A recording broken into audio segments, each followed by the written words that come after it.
રાજકોટમાં રાતના અંધારામાં પિતાના હાથે પુત્રની જે કરપીણ હત્યાનો બનાવ સામે આવ્યો છે તેના કારણે સમગ્ર સોસાયટીમાં ખળભળાટ મચી જવા પામ્યો છે। આ ઘટના જ્યારે જે મૃતક યુવક છે તેના માતા ઘરે નહોતા, ઘરે કોઈ નહોતો તે દરમિયાન બની હતી, જેમાં જે પુત્ર છે તે અવારનવાર પિતાને તમે કમાવા કેમ નથી જતા તેમ કંઈ ઝઘડો કરતો હતો ને પિતા કુટેવ ધરાવતા હોવાની પણ વિગત ખુલી છે। ત્યારે મામલે શું ખુલાસા થયા છે હત્યા પાછળના વિગતે વાત કરી। વૈષ્ણવજન તો તેને કહીએ જે પીડ પરાઈ જાનાને રે। દર્શક મિત્રો, નવજીવન ન્યૂઝમાં આપનું સ્વાગત છે। હું છું ફૈઝાન। રાજકોટના ભક્તિનગર પોલીસ સ્ટેશન હદ વિસ્તારમાં આવેલા આહિર ચોક નજીક ગઈકાલે રાત્રિ દરમિયાન પિતાએ પુત્રની ઘાતકી હત્યા કરી દેતા ચકચાર મચી ગઈ છે।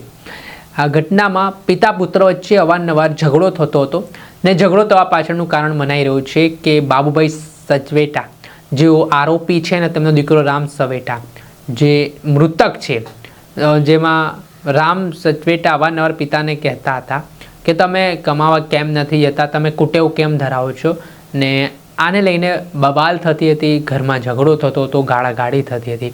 ત્યારે જ્યારે હાલ મૃતક છે તેના માતા કોઈ કામ અર્થે ઘરે નહોતા, તે દરમિયાન રાત્રિના અંધારામાં આવેશમાં આવેલા બાબુ સચવેટાએ પોતાની પાસે જે ઘરમાં હથોડી હોય છે તે હથોડી વડે તે પુત્ર સૂઈ રહ્યો હતો તેના પર એકાએક જીવલેણ ઘાતકી હુમલો કર્યો ને હથોડીના ઘા મારીને મોતને ઘાટ ઉતારી દીધો।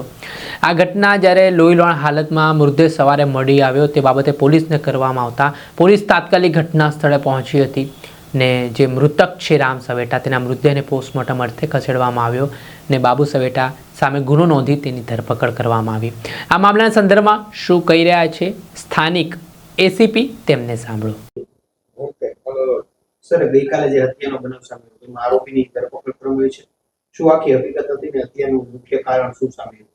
ભક્તિનગર પોલીસ સ્ટેશનમાં ગઈકાલેના રોજ એક ખૂનનો ગુનો દાખલ કરવામાં આવેલો, જેમાં આ કામના આરોપી છે બાબુભાઈ રઘાભાઈ સવસેટા, જેમને પોતાના છોકરા રામાભાઈ બાબુભાઈ સવસેટાનું મૃત્યુ નિપજાવેલું અને માથામાં ભાગે હથોડો મારી મૃત્યુ નિપજાવેલું, જેનું મુખ્ય કારણ એ હતું કે બાપ અને છોકરા વચ્ચે અવારનવાર ઝઘડો થતો હતો અને આ જે આરોપી છે પિતા એને ખરાબ ટેવ હતી, સ્ત્રી સંગત હતી ને અવારનવાર આ બંને વચ્ચે માથાકૂટો થતી હતી। એના અનુસંધાને આ રકઝકના બાદ આ ખૂનનું કૃત્ય કરવામાં આવેલ છે। હાલ પીઆઈ તપાસ કરી રહ્યા છે, આરોપી પોલીસ કસ્ટડીમાં છે।